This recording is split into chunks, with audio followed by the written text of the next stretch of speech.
The birth of my Samurai Carpenter Workbench.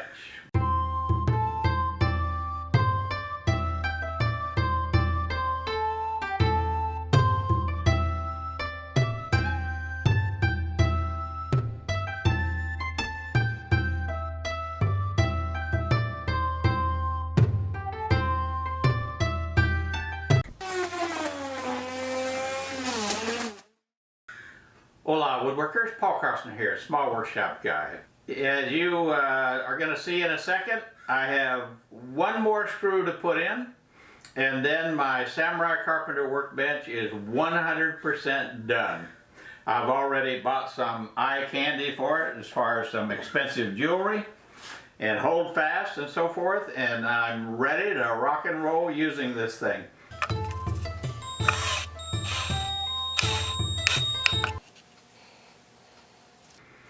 I saw a video by Jesse, Samurai Carpenter, probably about October of 2017. And after I saw that video, he motivated me to think that as a total novice woodworker who didn't have any of this stuff, that I could maybe build a workbench like this. So I decided to go ahead and give it a go. And in the meantime, I have not only built the workbench, but I've built out my complete garage, and I have built a tremendous number of skills at doing different things. The way you build skills is by making mistakes and learning from your mistakes. So I am one of the fastest skill builders alive because I make more mistakes than anybody. It's now July of 2019. I started this just short of 2 years ago, so I must also be the world's slowest woodworker. But I gotta tell you, my concept of this was for it to be heirloom quality. Being age 77, 76 when I started this, I wanted something that I could pass down to future generations and maybe they could remember the old man.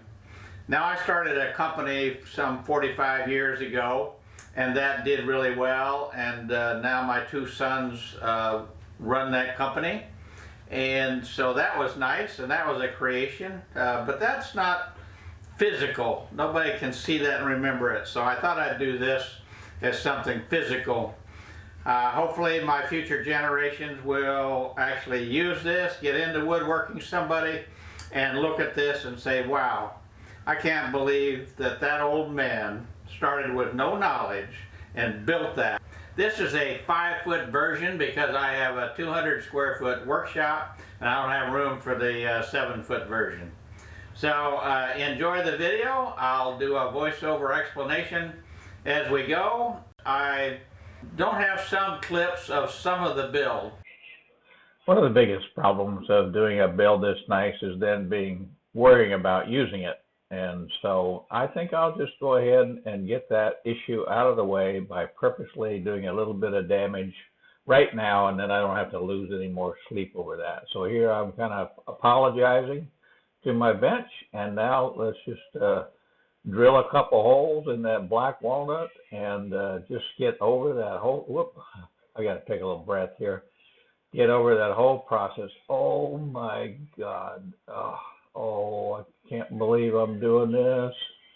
Man, oh man, oh man. This hurts me more than it hurts you, baby. All right, as you can see, I didn't really do that. I wouldn't have the guts to do that. I had a little false piece of wood on there, so my baby is still intact.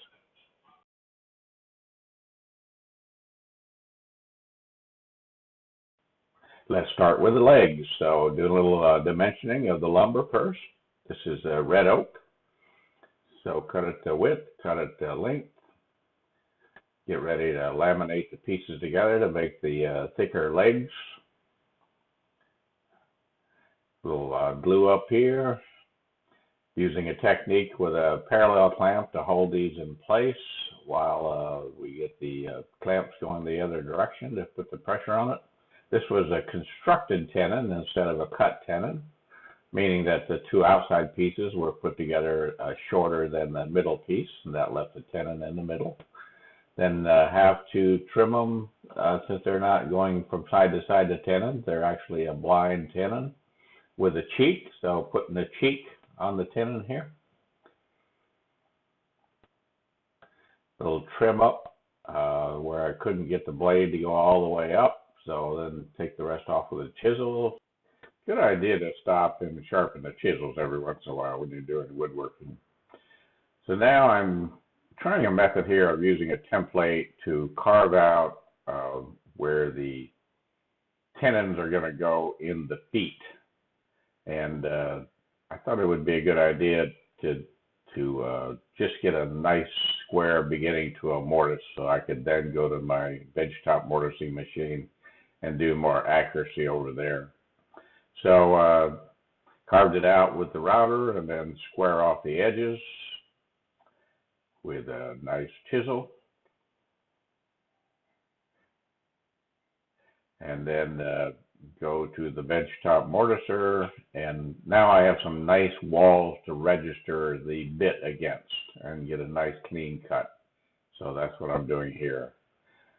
Little mortising, little vacuuming, little mortising, little vacuuming, and then do that for all four of the feet.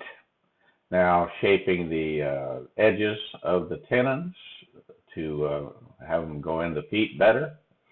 Checking the feet for squareness.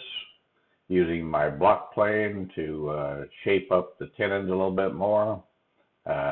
Constantly, and I'm not going to show you everything in this video, but constantly doing trial fits and then reshaping a little bit more. Trial fits, reshape if I want to get it nice and tight. So here you can see it's so tight it won't even go down in, and of course when you add glue that's even going to be more problematic. So I mark where how far it would go down so I know where I need to work on, and then continue to work until I can get it to go in.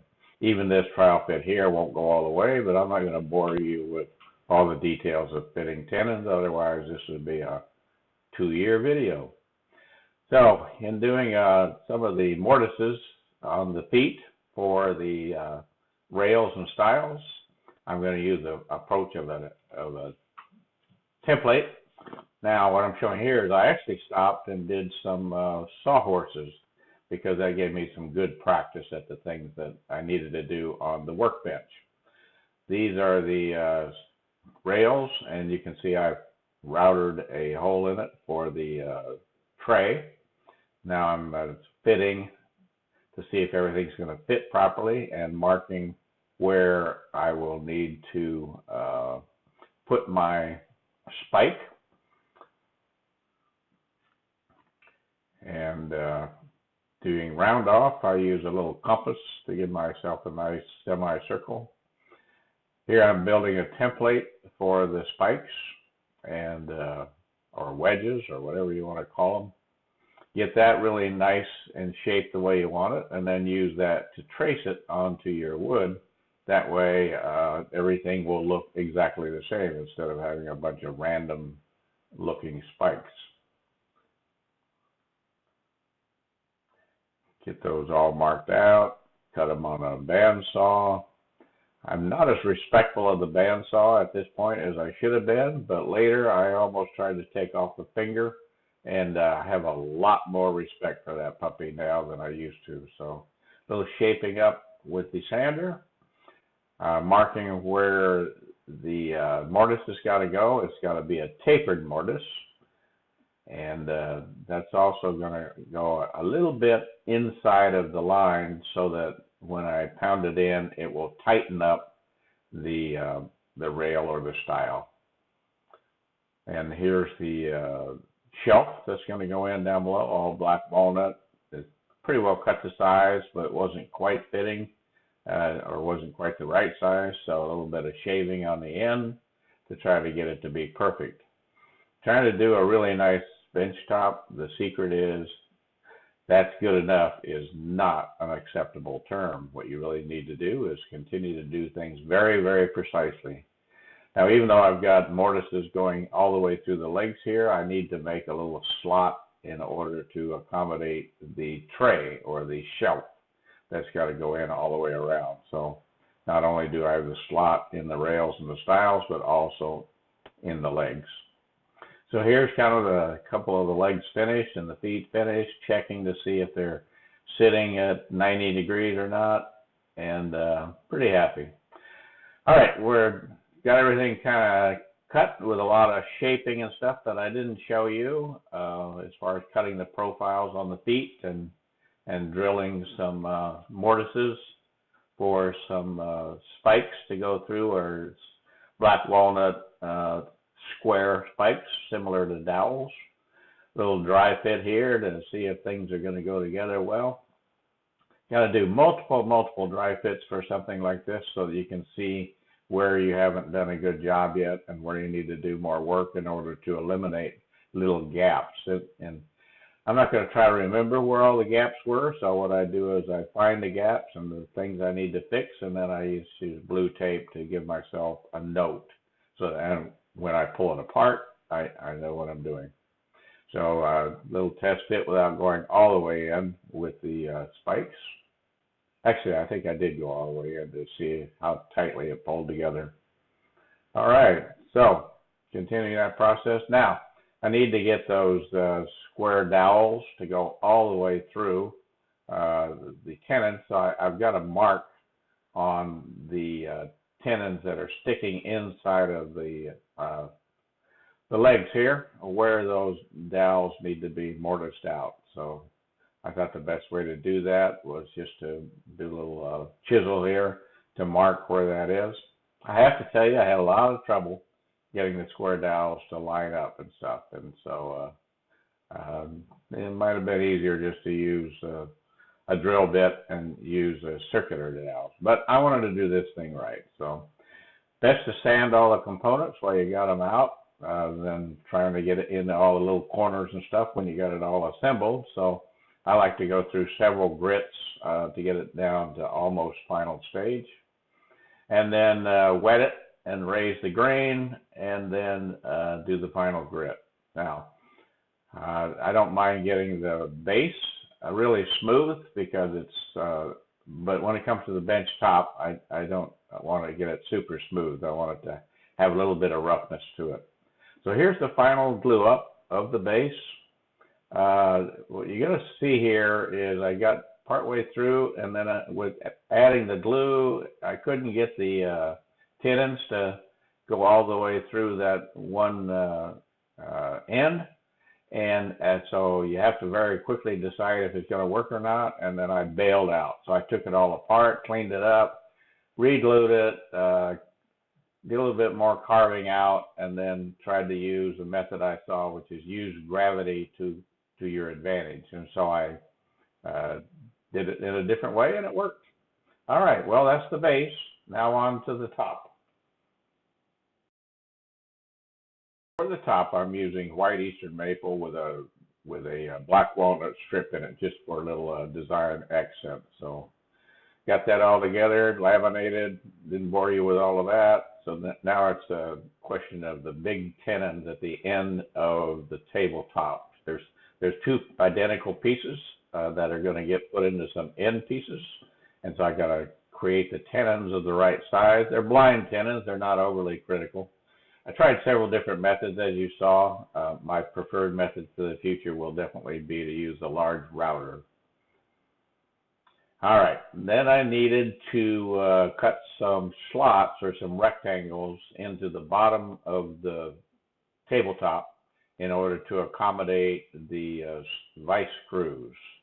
And so my tabletop here is 3 inches thick, and my Veritas twin screw called for having clearance at 2 inches, so I took an inch off, and I had to do that obviously for the side screw in 2 different places.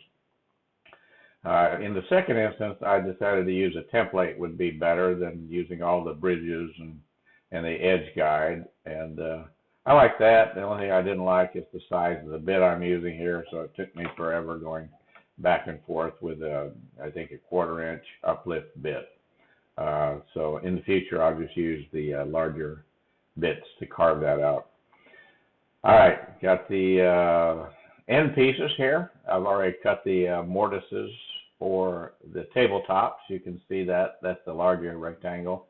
And then this is to accommodate the rod for the vices.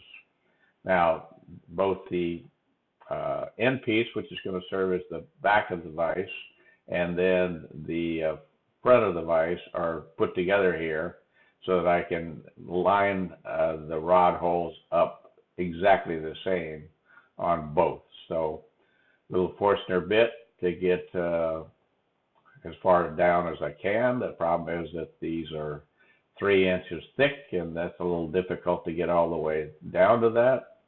And so you do as much as you can, and then there's a little hole done by the Forstner bit, and then you can drill down with a smaller drill so that you can then see where that little center hole needs to be when you do the other side, or when you do the second piece, the front vice jaw.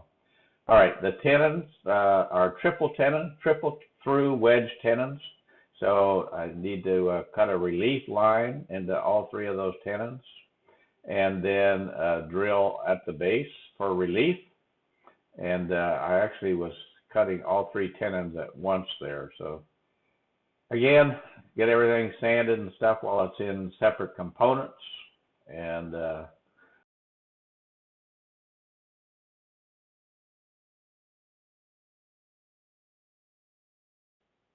here you can see the 2 halves of the bench top plus the aprons with the triple tenons on each end. So getting that puppy assembled with the help of my son, lots of clamps, want to pull it together tight. Now this is probably the 10th time it's been assembled, because I did many dry fits in order to try to eliminate little gaps. I even completely reworked the aprons because I just couldn't get things to work out well, and I switched from red oak aprons to maple aprons, and wow, I love maple a lot compared to red oak for certain things where you don't want tear out and things. So we got the end piece on, got it pulled together. We're putting in the wedges. I cut the wedges the wrong way, and they splintered on me, and that turned out to be a terribly botched job. So I'm actually going to show you a little method that I use in order to fix the completely horrible looking botched tenons because I cut the wedges the wrong way. Now the wedge through tenons are a major design element of the bench, and so I just am not going to look at those done poorly for the rest of my use of the bench and for my kids to inherit it. So here's a technique for fixing that whenever you're this far along, and you're certainly not going to start the whole workbench over. So you and these have been messed up a little bit even further. I didn't do this bad a job. The bottom one's kind of a good example of what turned out. So dig them out for about a ½ inch or so. You might want to use a Forstner bit to get started on that, and then use your chisel. But get a nice clean dig out, and then get your walls perfectly rectangular. It doesn't even matter if they're a little bit larger now, just that they're perfectly rectangular.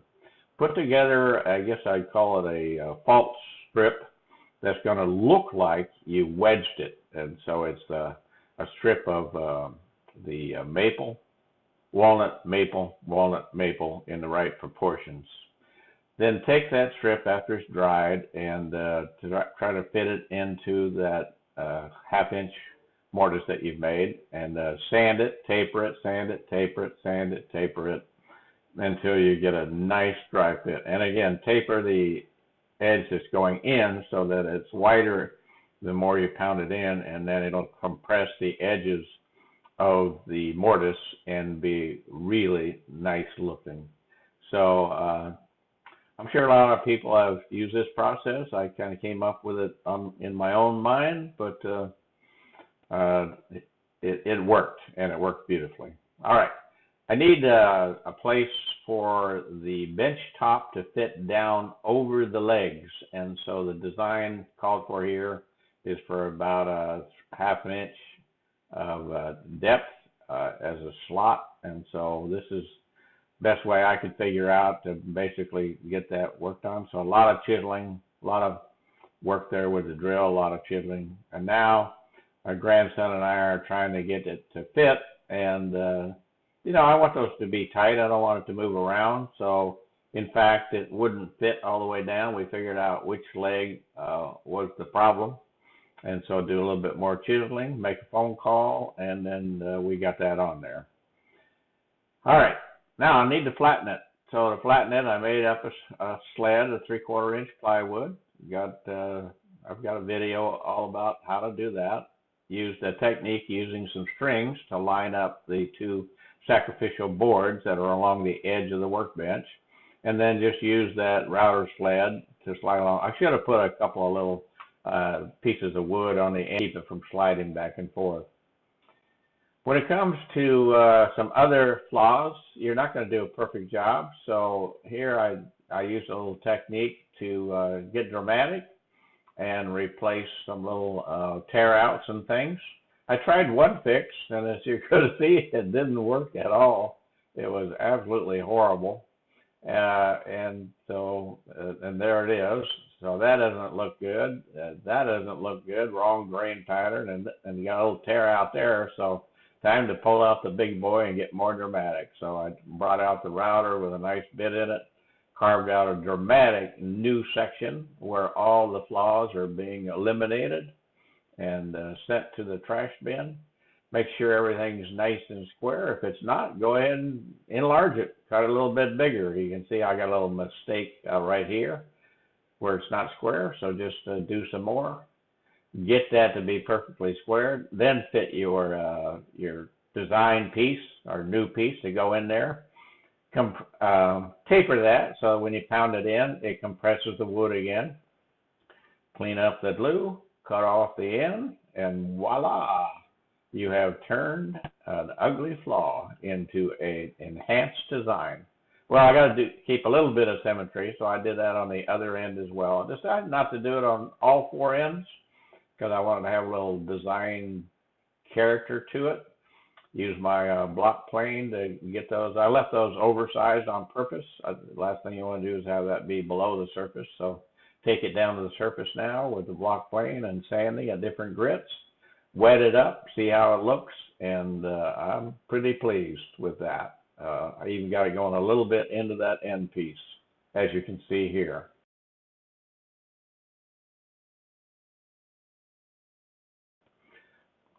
All right, now I need a strip for the center. This strip is used to hold tools and also to serve as a brace for planing. So it's a kind of a unique design. I like it. So I've got my compound mortar sled. Mine's on a tool or a base where the ends will fold up and support the pieces. Cut them on the table saw. This is black maple. Black maple, I'm sorry. This is black walnut. It was a little bit bowed, and so I'm not having a lot of success with my jointer, so I used a method of using a big sled on the thickness planer with some shims underneath the areas where they need to be, and then jointed that because I had it at an over thickness, so I had room to do some thickness planing. All right, then I got to cut some little pieces that are going to separate the two long pieces of the center divider. And so cut those precisely using my cross-cut sled. Get that all put away. And let's get to the glue up. Let's get to the glue up, Paul. Let's go to the glue up, Paul. There you go. So get those center dividers, support pieces glued up. Those, of course, move all over the place while you're trying to do it. I used actually used a little salt in order to help hold those a little steady. All right, get that drying up. Change the next day. Change to the dado stack so that I can cut some places to accommodate the legs. Make sure that my, in this case, miter gauge support piece is square, 90 degrees. and then set my height with a little device. I think it's from Wiley. And then we're going to put some dedos or slots into one side of this center divider so that that will fit down over the legs in the middle. And then if you want it to sit up, then you turn it over so that nothing fits over the legs, and then it's higher. So here we got it all put together except for the top piece. And then we're going to get that glued on there. Lots and lots and lots of clamps over time. I'm not going to show you all of that. We'll let her dry up. And eventually on to the next step. All right, so I've got that in there. I cut it. I purposely left it too tall because I wanted it to be precisely the same height as my workbench when it's down over the legs. So my workbench is flat at this point, so I can just put a couple of flat pieces of wood on there to run the router base on, and then drop the plunge down to where it's just going to hit the top of my base, and then gradually take down the centerpiece so that it's essentially level with my tabletop. Now, I don't go all the way to level because then I come back and do some planing and fine tuning and card scrapers and stuff to get it as perfect as I can get it. So here I'm taking off some of the excess that was left by the router, and got my centerpiece pretty well ready to do some more stuff to it. Well, the centerpiece is supposed to have some slots in it, so I'm going to drill a hole and then put a pattern bit down into the centerpiece, find that wall with the pattern bit, and then carve out some nice little slots to hold tools and for various other things. Now, this centerpiece is not going to be glued in. It can be totally removed so that you can use clamps from the inside half of your bench. So you can, it's pretty cool design. I'm very happy with it. So here I go, carving along with a pattern bit, and don't know if this ever happens to you, but right now what's going to happen on this last and final slot, right before I get it done perfectly, and is the dang roller is going to come off, and so no longer do I have anything to find the wall. Now, I always can hear the difference, but I'm not always smart enough to go ahead and stop. I guess I'm an optimist, hoping that things are still working all right. But lo and behold, there you go. No longer any roller on the tip of that bit, and you can see that I have carved out a larger hole. Well, I just decided, you know what, one larger hole is okay. It's actually, call it a design. So I just went to work with the chisels and stuff and got that larger hole to look all perfect, like it was done on purpose. All right, now I want it to be exactly flat. Last thing I want to do is have any little sticking up ridge that's going to catch work pieces and stuff when I don't want it to. If I want this centerpiece to catch work pieces, then I turn it over, and it'll stick up 5/8 of an inch and serve as a nice bridge to brace things against for doing some work with my hand planes. So go along here with card scrapers, bench planes, various methods to get just that last little piece. Usually use a straight edge or square here to run it along the bench to see if the edge of it runs into the center divide or not, and get her all down to where she's the way I want it. Next comes the installation of the Veritas twin screw vices. So I have to have a front jaw for that. The end piece on the workbench serves as the back jaw. Get two pieces down to the right thickness. A little artistic shot there of my dust collection, pulling out some chips from the thickness planer. And then get those two jaws, one for the side, one for the end, laminated together. Got those installed with the twin vices. Not going to bore you with all that. Used my scrub plane. I have designed this or worked on the blade of this so that it takes off a humongous bite of wood, because I had to go down a good quarter of an inch or more to get.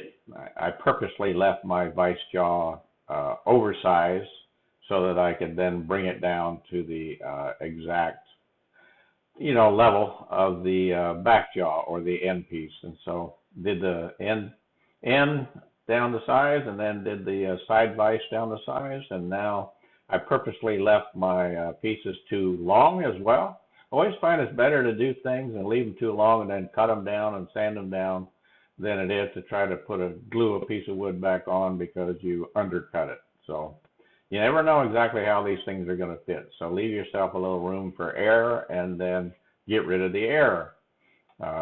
So use a variety of methods to try to get that down to size.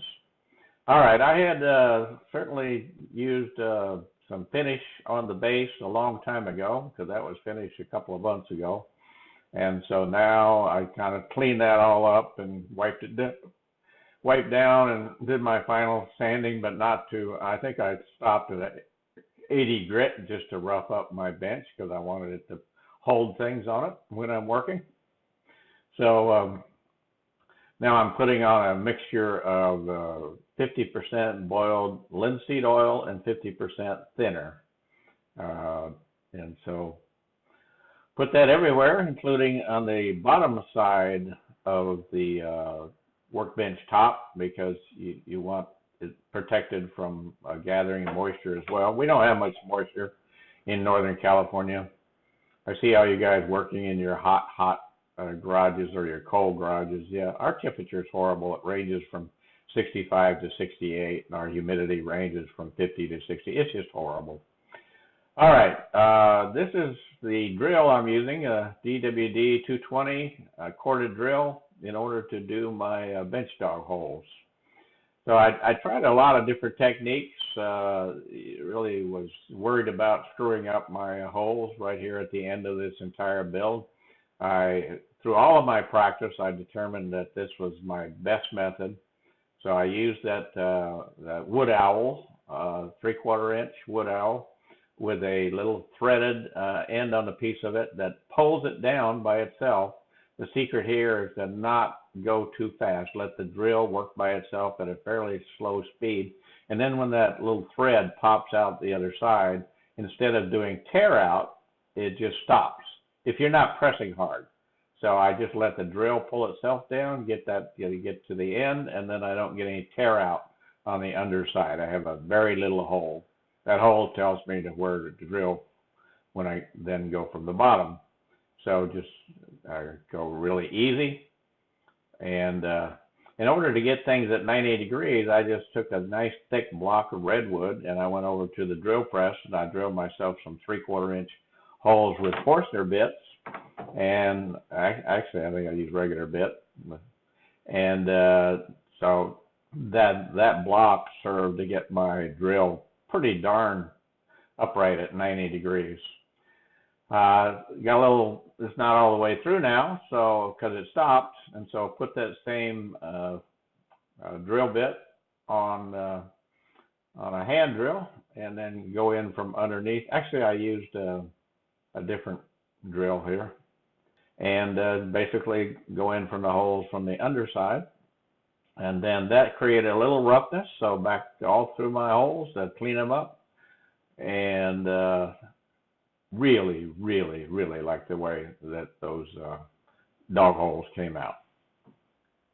Well, what's the last piece of the puzzle? That is to do some nice black walnut covers for the Veritas twin screw vices.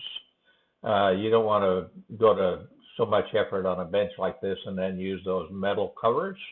Probably shouldn't have bought them in the first place, but anyway, so I tried this once, kind of freehand with stuff. It looked awful, so I'm not afraid to take things off and completely do them again. This time I did a lot of work on pieces of paper to get myself a really nice pattern. Then I traced that pattern onto my first piece of wood. I did some rough cutting. You can see I do a lot of relief cuts in order to do cutting on the bandsaw. Tried to cut my finger off on the bandsaw during this process. As you can see, that big wrapping there, little trip to the emergency room, a little suturing and brace, and now I'm in the stage of getting back to normal. So anyway, working on my first piece, trying to get it perfect, and so little various files and sanding and things, and so now it's essentially going to be a template for the other pieces. The 4 pieces that go around the chain are 1 1/8 in thickness, so that the chain fits totally inside of that.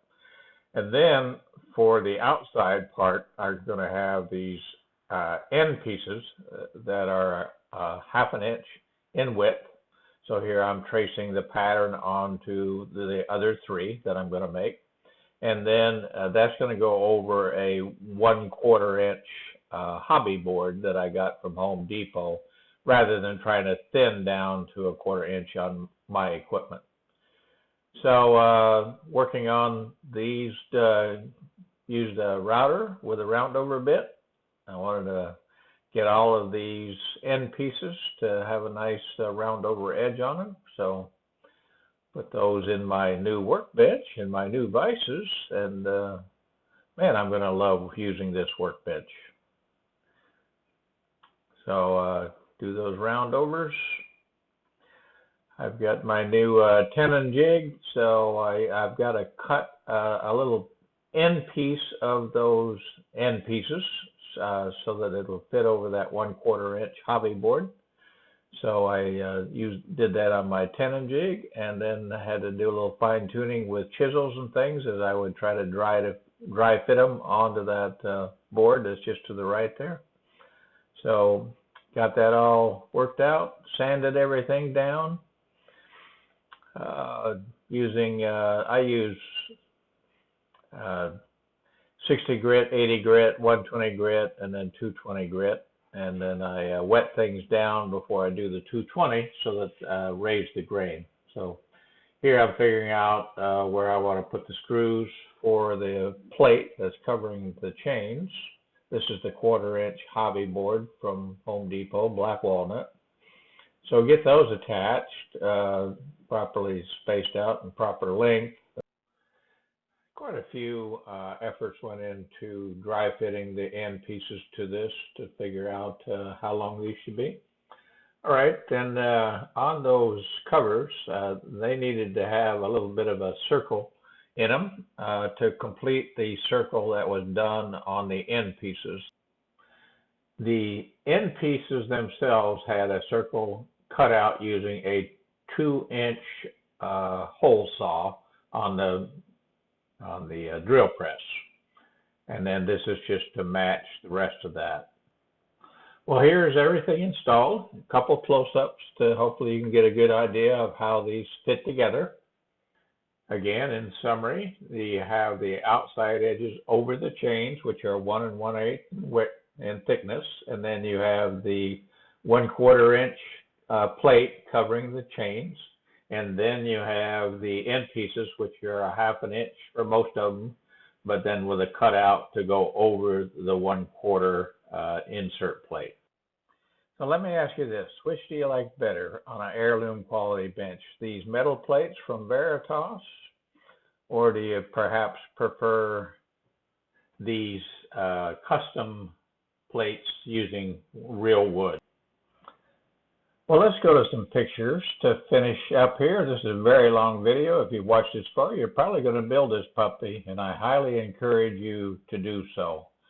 So enjoy the build, and you'll find it challenging, and you'll find it so satisfying and so rewarding. Be safe in your workshop. Small Workshop Guy, signing off.